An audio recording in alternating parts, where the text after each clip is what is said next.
What do Chinese President Xi Jinping, Malaysian Prime Minister Najib Razak, and Indian Prime Minister Narendra Modi all have in common? You said they're all facing tough legal and ethical questions. You're right. These stories are coming up next. This is the Asia Brief.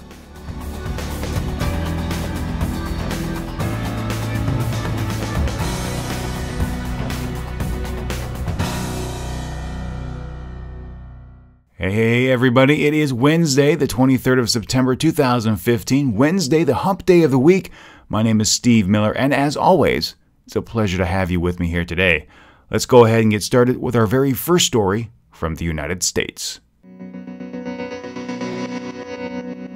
If we take a look at the United States, there have been a lot of stories this week. Of course, there's the arrival of the Pope, but there's also been the arrival of Chinese President Xi Jinping. While I suspect little will come from the visit, the United States hasn't wasted any time in firing some shots across the Chinese leader's bow. U.S. National Security Advisor Susan Rice warned China this past Monday that Beijing-sponsored cyber espionage is a major stumbling block to U.S.-China relations, saying that such spying must stop. Rice said, quote, "This isn't a mild irritation. It's an economic and national security concern that places enormous strain on our bilateral relationship." End quote. Now, while in Seattle, the Chinese president responded to cybersecurity questions posed by the Wall Street Journal.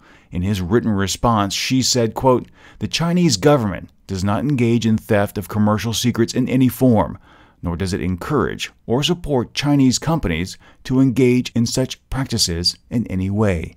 End quote. Right. And that whole victory parade didn't showcase weapons gleaned from cyber theft.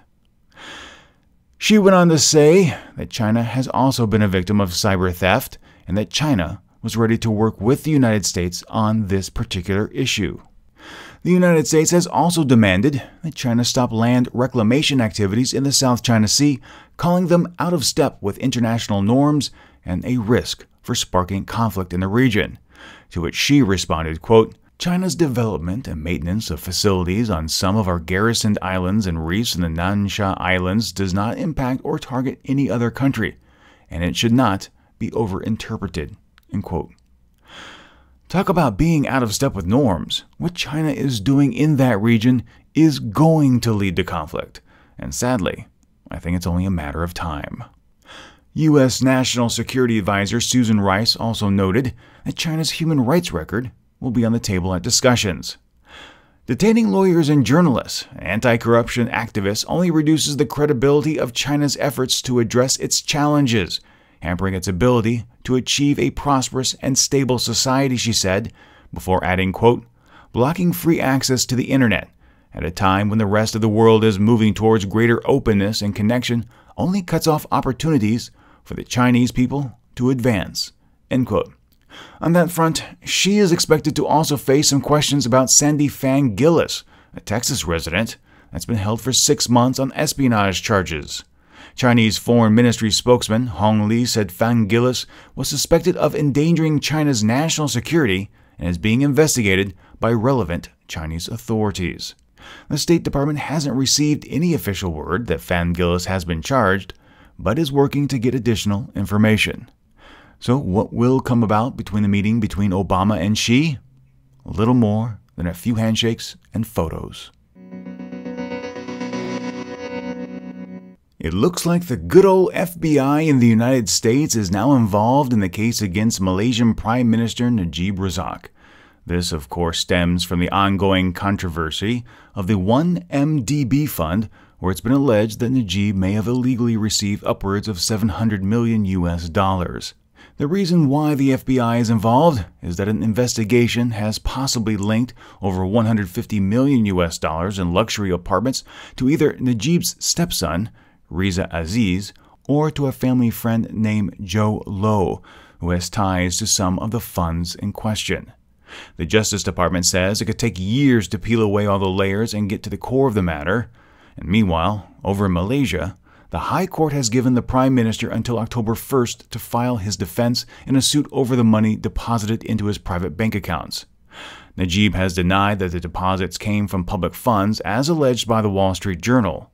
Doubts over Najib's and his alleged involvement in the scandal have contributed to a weakening ringgit, which is Asia's worst performing currency of the year.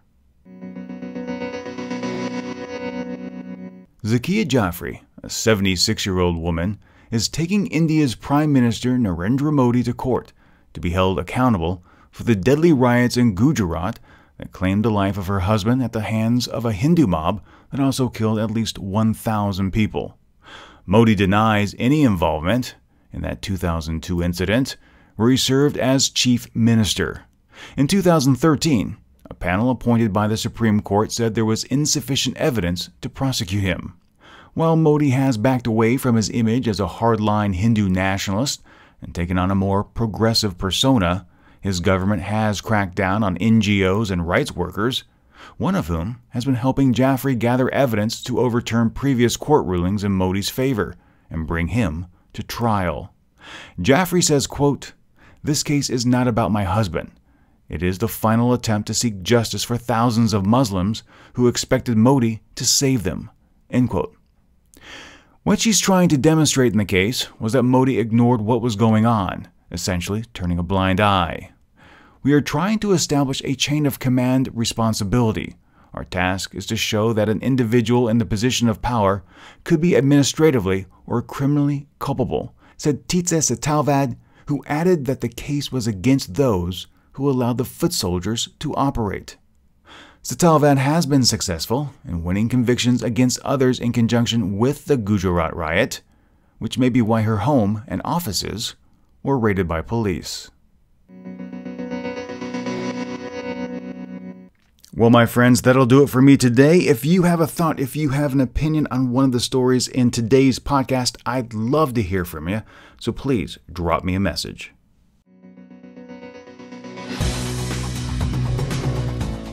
The Asia Brief is a special feature of the Asia News Weekly podcast. If you enjoyed the podcast, please share it with your friends, and if you haven't, subscribe.